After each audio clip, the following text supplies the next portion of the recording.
Government करूंक सोदता that is totally wrong. First कित्याक जे कावन्सिलर लोक निवडून दिता तांकां तो अधिकार दिल्लो आपलो चेअरपर्सन सिक्रेट बॅलेटान काडपाक. आनी तसोच आतां हो प्रोसिजर कितली वर्सां nobody touch this procedure. It is a really a good procedure. म्हणजे तुजें आनी एक कितें this is not on party lines न्ही.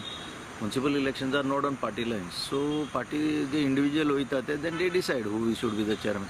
हे आतां पार्टी कल्चर सडनली बीजेपीन चडूच हाडलां. आनी हें आतां कितें पळय जालां इतलें फास्ट डेव्हलपमेंट जें जाल्या ऑर्डिनन्स हाडपाक आनी कितें एमेंडमेंट करपाक आनी हें सगळें that is only because of the Margao case. इतली वर्सां see the BJP cadre was fighting Digambar Kamat. आतां suddenly Digambar Kamat has come into the BJP. So तांकां ती दूख जाल्या ती तेणें त्या दिसाक व्यक्त केली. They rebelled sort of. They did not vote for the person whom Digambar was favouring. So ताजें रिटेलिएशन म्हणून आतां कायदो चेंज करपाक